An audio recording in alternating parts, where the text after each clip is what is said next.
kicking things off today, we have Katie Couric hosting a discussion on blowing up the biological clock, sex, robots, and reproductive freedom.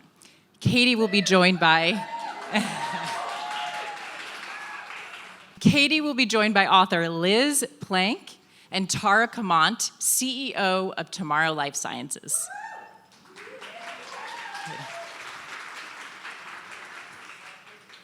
Hi, everybody. Good morning. I have a little audio.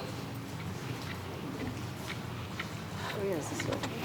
Do you all hear that? It's not really working, but it's supposed to be a ticking sound because that is the sound of your biological clock. It is one of those familiar, foreboding sounds that we all wrestle with, I think, when we get to be a certain age, an age that I am long past, but that's okay. I'm still interested. The question is, like, how long is the window I have to have kids? Will I be able to have kids if I want, when I want? How will the timing affect my career? And so forth and so on. But things seem to be changing a lot since I was the age of many of you all, childbearing age. Exciting new technology is disrupting our traditional notions of what is possible for women, and we've reached an exciting inflection point in which women are gaining unprecedented autonomy over their reproductive futures, which is so exciting. Can we give a round of applause for that? So, I'm super excited to talk to my panelists today.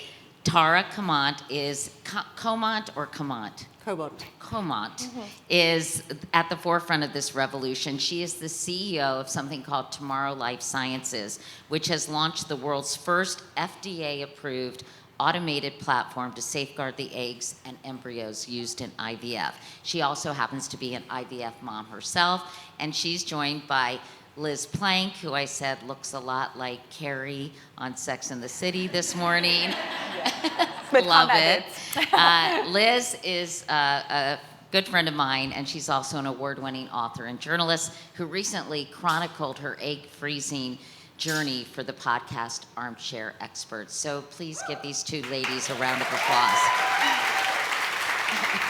So I think it's really interesting. As I mentioned, things have changed so dramatically from when I was having kids. I intentionally did not have kids in my 20s because I was singularly focused on my career.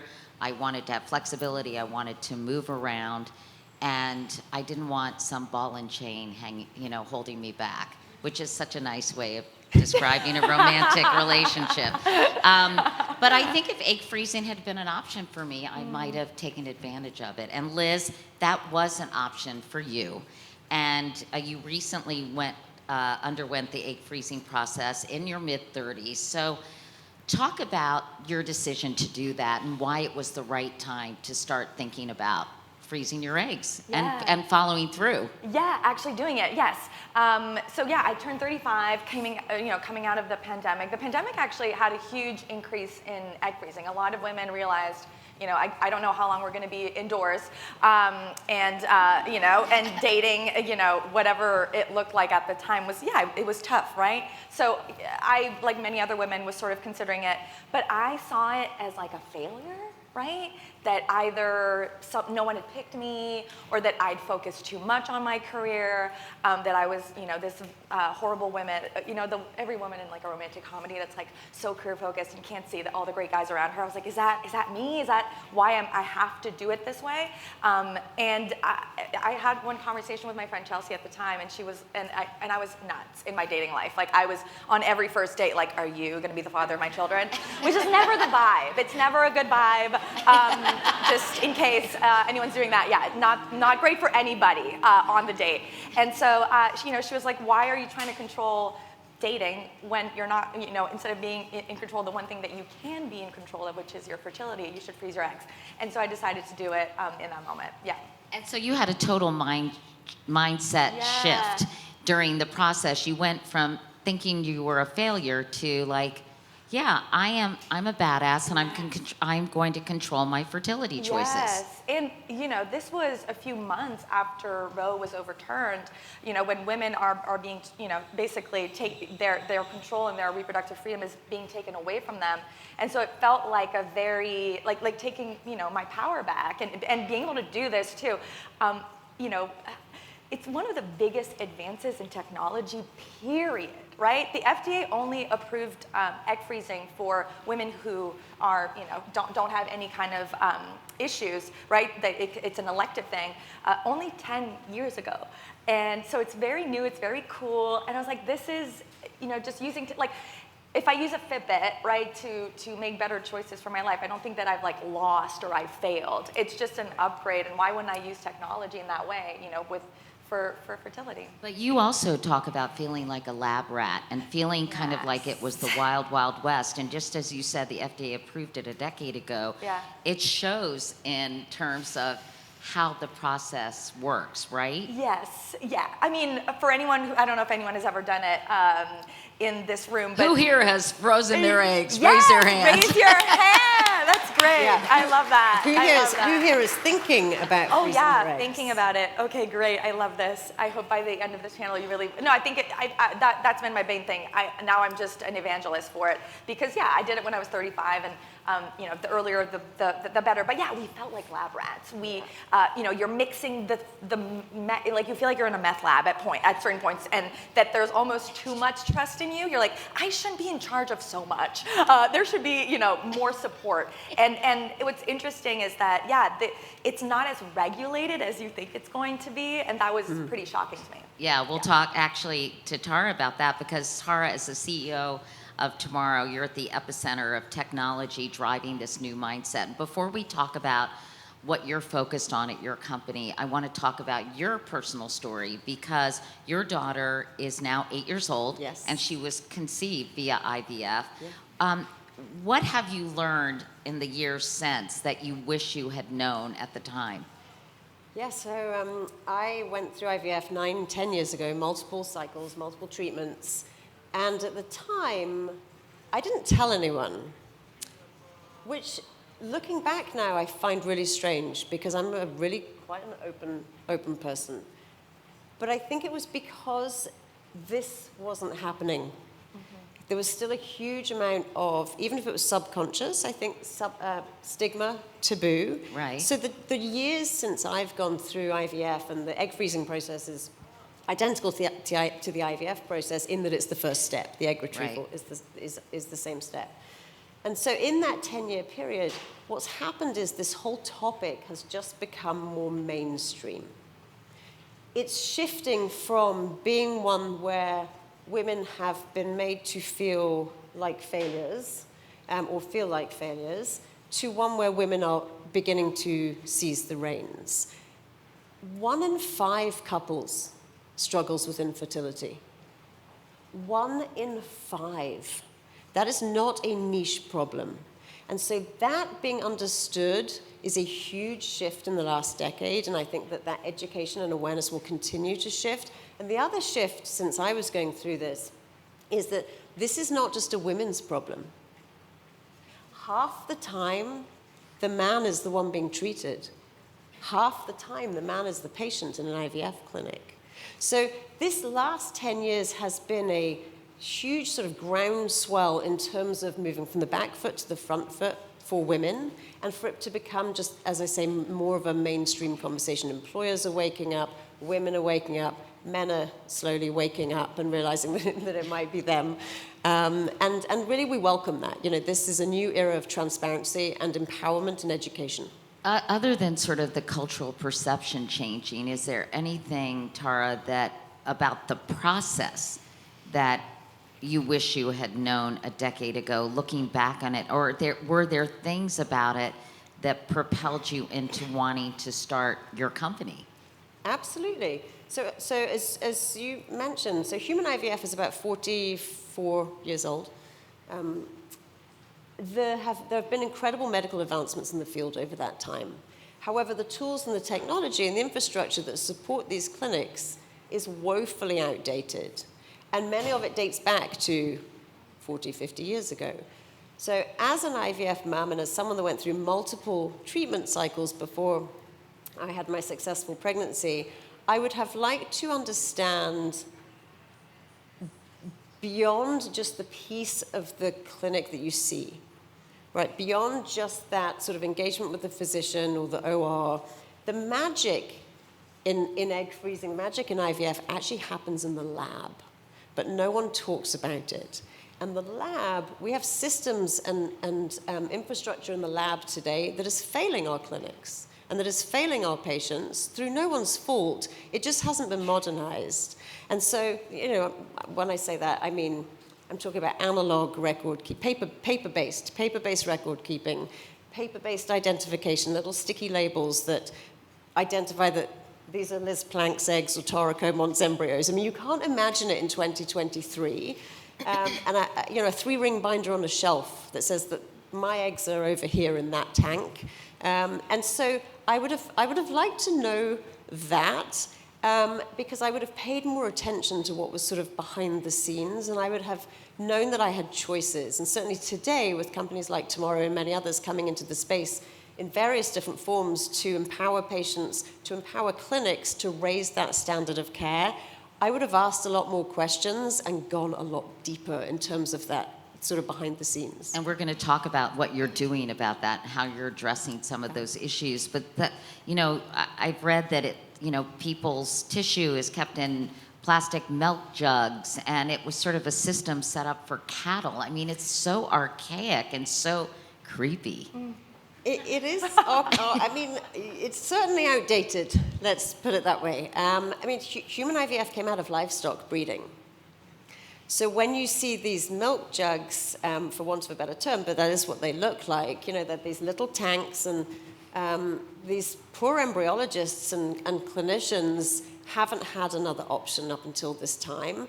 And they, you open them up and they're jam-packed full of frozen eggs and frozen embryos, and they've got these little labels on them. And there's a better way now. But yeah, it certainly doesn't jive with what we imagine for modern-day medicine. And it certainly doesn't jive, I think, for a field such as this, which is in many ways is so progressive and is helping people achieve their dreams of building a family. And yet, behind the scenes, we haven't managed to update sort of the tools that support them. Liz, to say you've been open about your experience is an understatement because you shared your journey. Journey is such a cheesy word, isn't it? It's so overused these days. But anyway, you shared your experience on Armchair Expert, a podcast with your friend Monica Padman. So what prompted you to really want to be transparent about all of this? Well, all of this, right? I went from, I'm an oversharer already, but also I'm all or nothing as well. And so I went from feeling very ashamed of the fact that I would freeze my eggs, or being so ashamed that I wouldn't want to do it, to, well, now I'm going to do it and I'm going to tell everybody about it because I wish I had seen that, right? I wish I had, really frozen my eggs 10 years earlier. And so I felt, just a responsibility to really share all of the ins and out of it. And again, the reaction was so, I thought, oh, this is going to be kind of a niche thing, right? Like an egg freezing podcast is not necessarily, a common thing. And yeah, we were really surprised. I've had men come up to me in public with their wives, I'm getting my wife to listen to the podcast, it's great. I've had, even the clinic I did the podcast with, or that I did my egg freezing with, Kind Body, they were we all listen to it, we bring it up in our meetings in terms of how to make things better and find where there are flaws in the system. So it's been really remarkable to see just how relatable this is. And what did, other than people saying, my wife's going through the same process, did you get any other interesting feedback from listeners? And what did they share about their experiences? Did they mirror your own, or were they more varied? What struck me is that it is such an emotional process, right? Just like anything in women's health or in health in general, we think about it in terms of the body and the technology, but there's so much there's such an emotional, journey as well. And so that really struck me in some of the comments, and even people again coming up to me and crying into my arms, but also that men have a biological clock too. Coming back to what Tara is saying, half of IVF cases are due to male infertility, and 70% of men do not think that they have a biological clock. And if a man is also, I bring this up a lot, that we have a term geriatric pregnancy, but we don't have a term for men. Like, it should be a geriatric ejaculation. After the age of 35, it increases pregnancy loss by 30%. Like, these are even fetal alcohol syndrome, right? We think about it only like we gotta make sure women aren't drinking. The man drinking in the 6 months before conception increases fetal alcohol syndrome by 30% as well. So men are involved in the process of children and life, right? And they should be included. And I was shocked to see a lot of women saying, I would go, even at the doctor, they were so focused on figuring out what was wrong with the woman and how she was contributing to the fertility issue.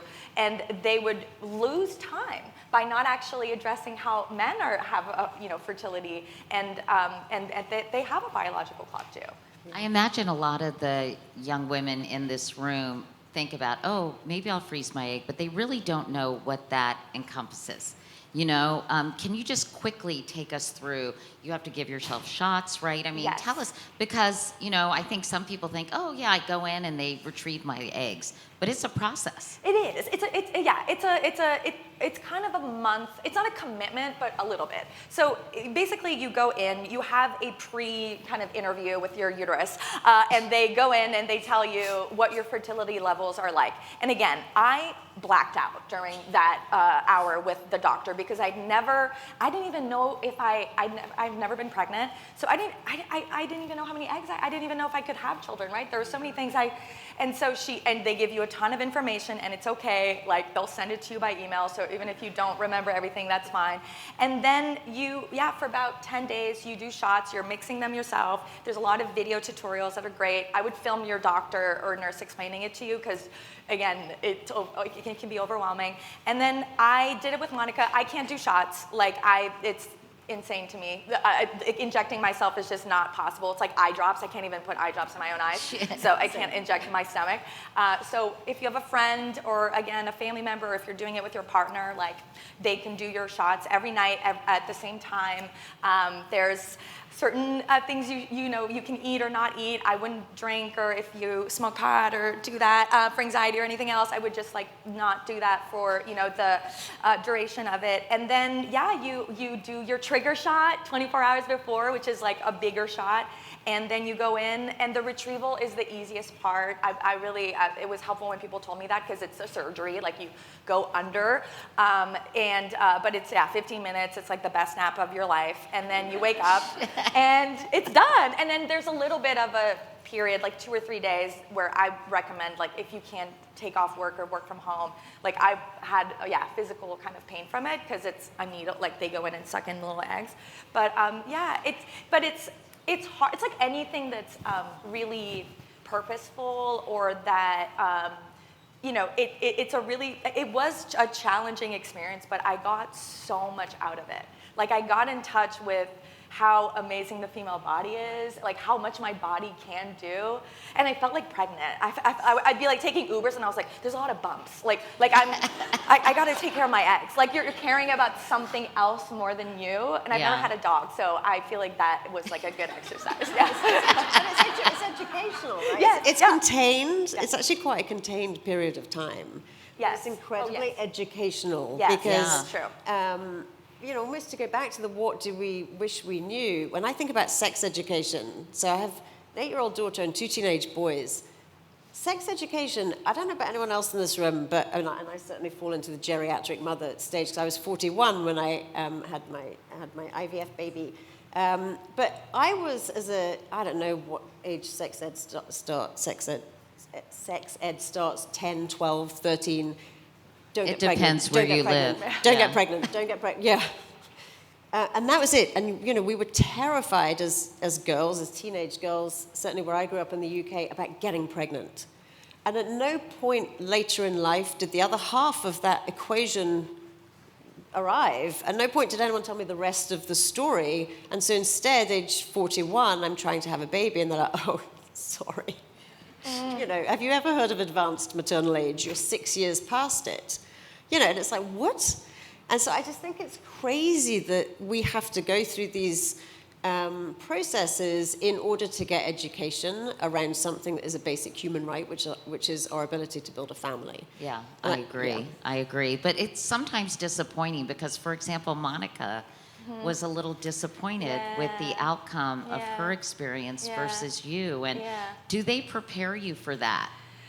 They do, you know, so Well, why don't you, explain. So Monica and I had different results, which even, actually, my doctor knew we were like doing a podcast about it, and early on she was like, you know, try not to compare numbers, which in life in general is always good advice, but particularly with this.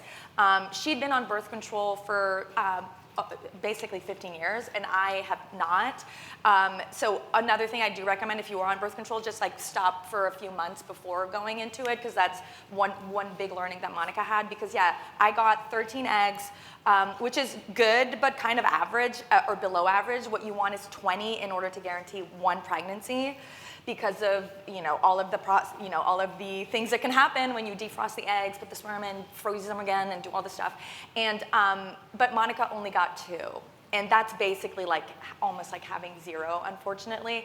And so it was this really, I was talking to my mom about it that day because Monica was out of sorts, and my mom has had 2 miscarriages, and she's like, it's like a miscarriage. Like, you've been taught, and we were talking about it every day. She put herself out there publicly, right? And at a certain point, I was like, you don't even have to talk about the fact that you only got 2 eggs if you don't want to. But she ended up doing it, and we ended up having Esther Perel come in and kind of give us her like a kind of free therapy session, an expensive one. And Esther Perel talked about the concept of ambiguous loss, which is when you lose something that you never really had. Right? And it's, again, very common with miscarriages. But even with the egg freezing process, I built already a connection with my future child. Like, that was one of the coolest parts of the egg freezing process. It was really a spiritual kind of experience for me. And I think, again, for a lot of women, and we have to talk about that part too, not just like, oh, it's painful and like transvaginal ultrasounds, yes, there's that part. But then, you're like starting this new chapter of your life, and I think that's really exciting. And I want to talk to Tara about the sort of the gaps in this whole process, but I'm just curious, Liz, do you make different decisions now when it comes to like dating, or do you feel less pressure, like defined, to ask the guy on the first date, are you going to be the father of my children? I don't ask that anymore. So dating has been way more fun, again, not just for the other person, but for me as well. A few things, right? So first of all, freezing your egg, I don't know if anyone watches Nathan Fielder's show, The Rehearsal. That show came out when we were doing our egg freezing process, and the joke of that show is just he rehearses like life experiences. So he rehearses, having a kid and with a woman that's like a paid actor. It's like, it's a comedy. But we were like, this is like a rehearsal, right? And I was, dating someone at the time, and I was like, this schedule is not going to work. Like, he works at night, and like, even though we weren't, talking about that, I was able to sort of see not just what kind of partner I would want in terms of, emotions or characteristic or qualities, but also, sort of what parenthood would look like. And the second thing that really shifted for me was, again, Esther came in, for that last episode, and I asked her, I was like, how do I not, feel this pressure? And she was like, Liz, like, you've revolutionized the way that you are going to get pregnant, right? You've done this amazing thing that 10 years ago didn't even really exist. Why aren't you revolutionizing the way that you're going to create a family? Why are you only thinking about, I gotta find, the Mr. Right or Mrs. Right, like the person I want to do this with, and that has, we have to be in love, we have to do it like the way that my parents did it, when it's like, I'm not doing anything the way that my parents did it. So it really, even like having a child with a sperm donor, we had a woman come on and talk about that and that experience. Or even we had Andrew Sullivan, who had a kid with a lesbian couple, and he's gay, and they, there's all kinds of different ways of having a family. And I think that it, broadening that idea as well is a really important part of this conversation. Yeah, it's empowerment, right? Yeah, exactly. exactly. So obviously, Liz is one example of how this has really exploded. People are talking about it. People are doing it, Tara. And needless to say, the infrastructure for this technology is sorely outdated. So you see this and you say, I'm going to build a company because... Because there's a better way. Because patients demand and expect more, and clinics demand and expect more. And this is about how people build their families. So yeah, this is why Tomorrow Life Sciences exists. Tell me what kinds of things you all are focused on, because there's a whole process, as we heard. And are you really focused on the back end? Just tell me sort of Yes. the goals for your company and what you hope to accomplish. So we're a very mission-based company. Our mission is to safeguard life's most precious cells. That may include frozen eggs, frozen embryos, frozen sperm. We've created the world's first and only automated platform for how those frozen specimens, frozen eggs, frozen embryos, are managed in an IVF clinic. And what does that really mean in sort of basic terms? It means taking the milk jugs, as you referred to them as, but the tanks that are in these clinics today that date back decades, and replacing them with very sophisticated, safe, automated systems so that you remove multiple points where a human has to interact with them. A human has to touch them, because the more human interaction we have in any process, there are many parallels in many other industries, the more opportunity for risk we have. And that's certainly the case here. So tomorrow's automation removes more than 90% of the points of potential failure that exist within the outdated manual system. And then it's other things like just how to identify them. I said to Liz when we first met, how do you think, actually the first question was, where are your frozen eggs? Because you know where I can... And what did you say, Liz? I froze. She was like, are you frozen? I was like, no, I'm just thinking. Yeah. And so, when we have transparency into everything else in our lives, I checked my 17-year-old, got home from his party last night on Life 360 before I went to sleep. I did. He hates that I can do it. He's like, when I'm 18, it's illegal to track me. Which, I'm like, well, for as long as I'm paying for your tuition, it's not. Yeah. But anyway, but if I can track, we track our friends. He tracks his friends, right? They all know where they are on Snap. If we can track our friends, we track our pizzas. I can turn the AC on in my house before I arrive. I order my Uber. But I don't know where my frozen eggs or embryos are. So, for example, we're creating a patient app.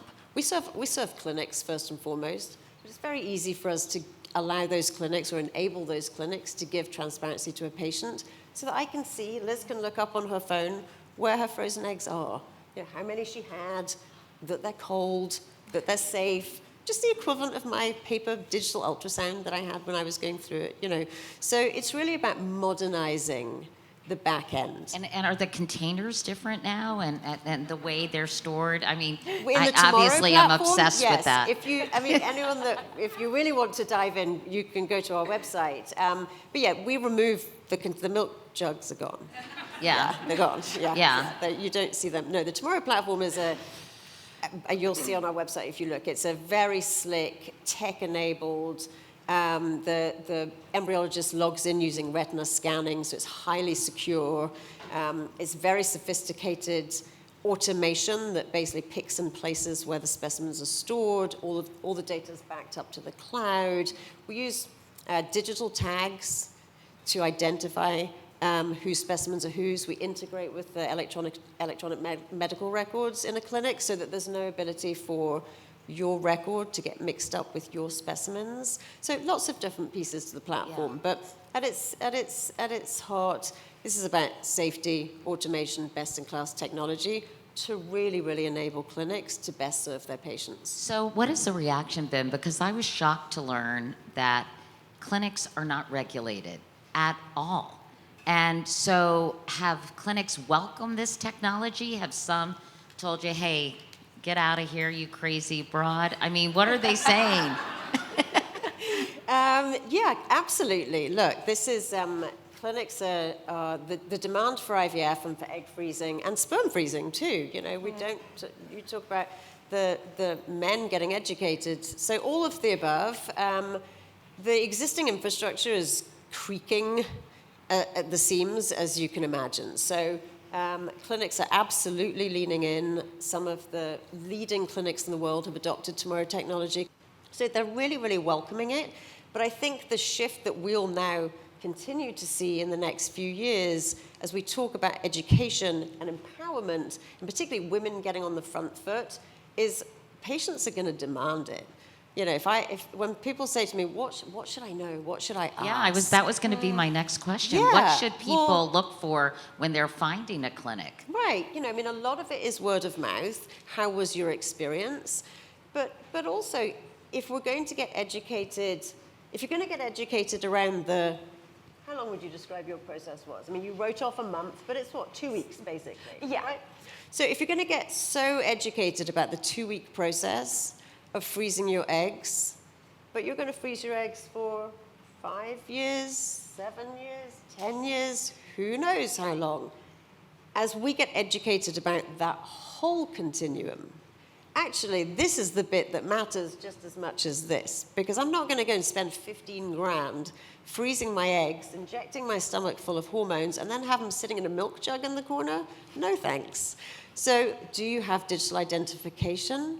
Or do you have, you know, paper-based sticky labels? And no, printing off a label still equals paper, right? Printing does not equal digital. Do you have automated systems conducting thousands of daily checks to check my specimens are safe? Or do you have a human being having to use their eyes and check that everything looks okay? Do you have alarms that are predictive versus reactive? There are lots of sort of simple questions that patients can ask. Will this modernization make eggs more viable? Because I know that's sort of a question, right, as time goes by, and I'm assuming the storage techniques, et cetera, can impact the viability of eggs in the future. So does that go hand in hand with the modernization of these storage facilities and these clinics?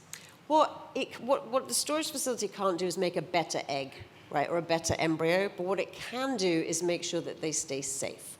And so, unfortunately, we don't have to look very far to find problems with the existing infrastructure. So, for example, when I first met your team, and a couple of weeks ago, and I was starting to describe what we do, and one of your team said, stop, you don't need to go any further. I totally get it. One of my friends, she lost her embryos. They couldn't find them. Liz and I were talking, and she said, I get it. She said, you know, one of Monica's friends, they lost her eggs. And so just as we don't need to look far for someone who's thinking about freezing their eggs, freezing their sperm, or going through IVF, or seeking help, we also sadly don't need to look far to see where the system and the infrastructure is breaking. So what modernization certainly does is address that. So but I would imagine, I guess I'm getting at if sort of the circumstances or the conditions under which these embryos or, you know, eggs are being stored, if it's not temperature controlled, for example, if there aren't uniform standards because it's not regulated, will some of the things that you're doing make sort of preserve the viability just because of the things that can be better controlled? Does that make sense? Potentially. Right now, it's a little bit of a black hole of information as it relates to the existing infrastructure because you can't monitor something you can't see, right? There is no data when it's analog and paper-based. Right. Over time, you may well be right. What we do know is that we need to preserve these specimens. They're incredibly delicate, in particular eggs, incredibly precious.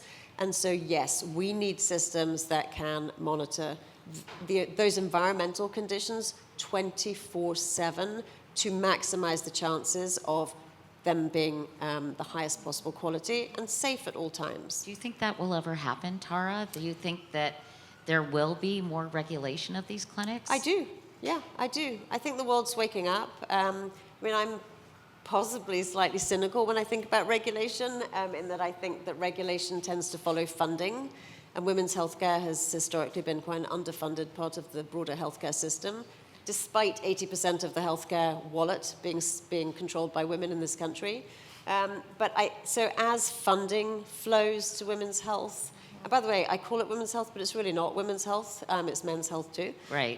But as funding flows to this part of the health ecosystem, as employers start covering it, as it becomes more federally mandated, being included in insurance policies, I do think regulation will come. And patients are beginning to demand it. You know, sadly, we have patients at the other end of a negative experience who are now educated and saying, whoa, like, what do you mean this doesn't have more regulation around it? And there is some here or there, particularly as it relates to donor specimens, but it's certainly less regulated than I think any of us would possibly imagine. So I think it will come. I always think that if we spent as much money and time and attention on women's health issues as we did Viagra, think of how far we'd be, right?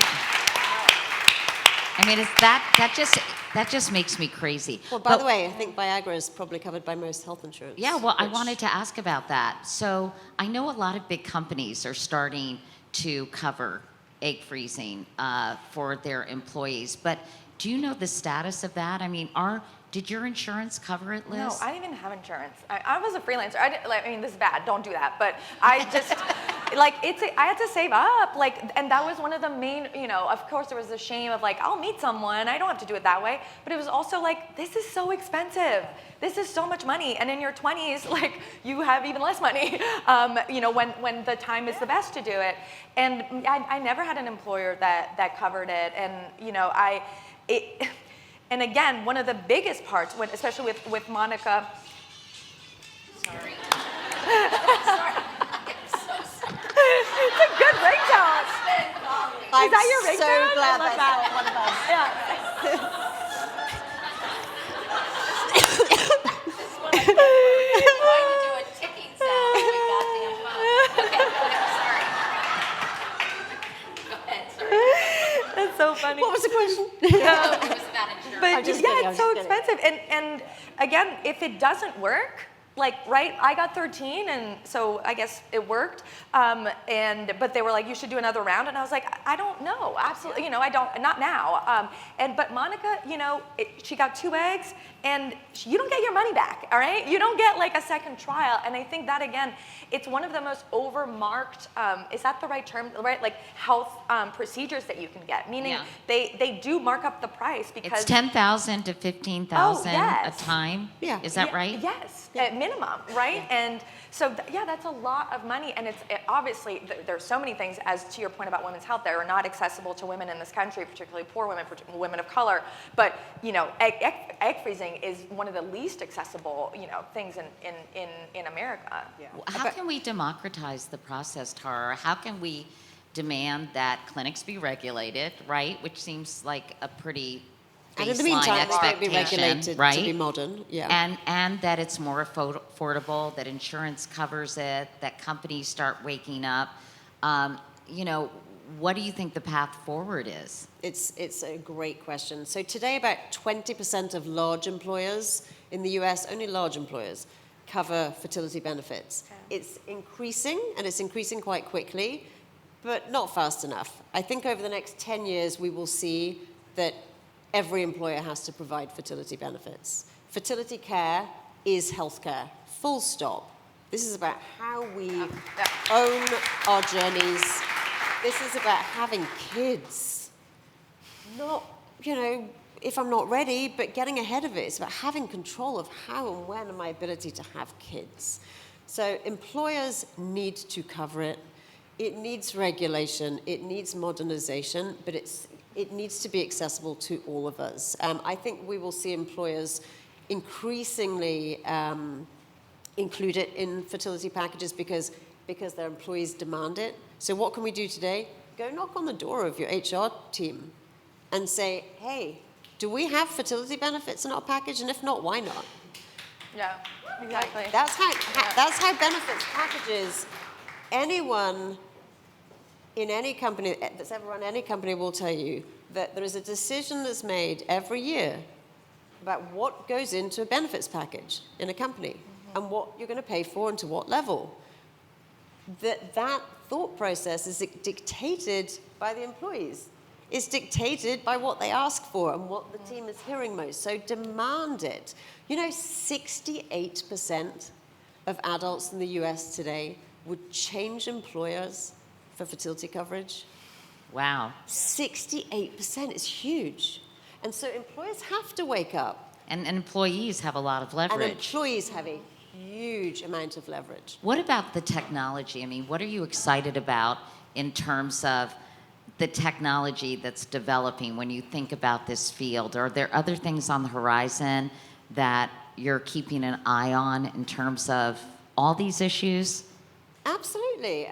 There are so many companies like Tomorrow Life Sciences and others coming into the field. We tackle a very big problem that is only getting bigger as demand increases. But there are companies coming in, there are AI companies coming in, to your point around safeguarding and choosing the best embryo or the best egg, companies using AI to do that. There are financing companies coming in the absence of it being covered by insurance or employers, to help people to create financing packages and sort of insurance packages where you can get your money back if it doesn't work. Oh. There are concierge companies coming in that help you through the process and hold your hand ahead of time, so that if you don't have a friend who's been through it, that you are armed with information. There are companies coming in, if you need an egg donor, help me find egg donors or donate my eggs. I can donate my eggs today with one company that we partner with, and I can freeze my eggs, and if I donate half, my egg freezing is paid for.